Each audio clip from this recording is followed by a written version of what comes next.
তোমাদের মাধ্যমিক পরীক্ষা চলে এলো। এখন তোমাদের শঙ্খ ঘোষ রচিত আয় আরও বেঁধে বেঁধে থাকি থেকে কয়েকটি প্রশ্ন আলোচনা করছি। মূলত এই প্রশ্নগুলো 3 নম্বরের প্রশ্ন। যেরকম ধরো, আমাদের মাথায় বোমারু। বোমারু বলতে কি বোঝানো হয়েছে? আমাদের মাথায় বোমারু কেন? বোমারু বলতে কি বোঝানো হয়েছে 1 নম্বর, আর আমাদের মাথায় বোমারু কেন তার জন্য 2 নম্বর। এবার বোমারু কথাটির সাধারণ যে অর্থ সেটা হচ্ছে বোমা যে নিক্ষেপ করছে। এখানে বোমা যে বর্ষণ করে যে যুদ্ধ বিমান, তাকেই এখানে বোমারু বলা হচ্ছে। মানে আকাশপথে যে যুদ্ধ বিমান যাচ্ছে তার থেকে যে বোমা নিক্ষিপ্ত হচ্ছে সেই যুদ্ধ বিমানটিকে বোমারু বলা হলো। এবার পরের প্যারা থেকে পরের অংশের উত্তর লিখবে যে আমাদের মাথায় বোমারু কেন। সাম্রাজ্যবাদী যে রাষ্ট্রগুলো, তারা কি করছে? নিজেদের ক্ষমতা দেখানোর জন্য দুর্বল মানুষদের ওপর এই যুদ্ধ বিমান থেকে বোমা নিক্ষেপ করছে। সাধারণ নিরীহ মানুষ নিজেদের প্রাণ বাঁচানোর জন্য আপন বাসস্থানের মায়া ত্যাগ করে অনিশ্চয়তার পথে তারা পা বাড়াচ্ছে। তারা বাস্তু ভিটে ত্যাগ করে দৌড়ে পালাচ্ছে। কোথায় গিয়ে তারা থামবে তারা জানে না।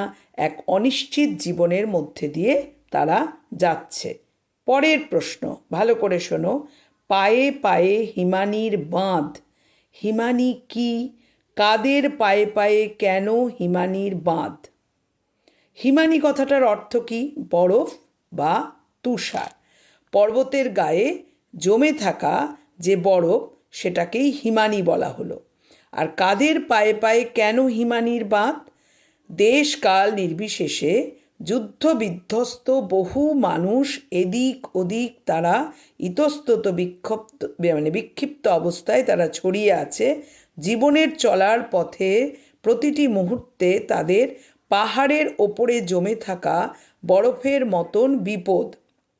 ওই রাষ্ট্রনায়করা যারা যুদ্ধ করতে ভালোবাসে, অপরের সাম্রাজ্যকে অধিকার করতে ভালোবাসে, তারা কথায় কথায় সাধারণ মানুষের ওপর হামলা করে এবং শান্তিকামী মানুষ বুঝতে পারছে না কোন পথে তারা এগোবে।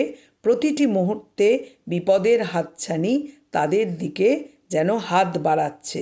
ওই হিমানির বাঁধ এই শব্দ দুটোর মধ্যে দিয়ে ওই মানুষের জীবনের যে বিপদ, যে অনতিক্রম্য বিপদ, সেই বিপদটিকে বিশেষ করে বোঝানোর জন্য এই কথাটি ব্যবহার করা হলো।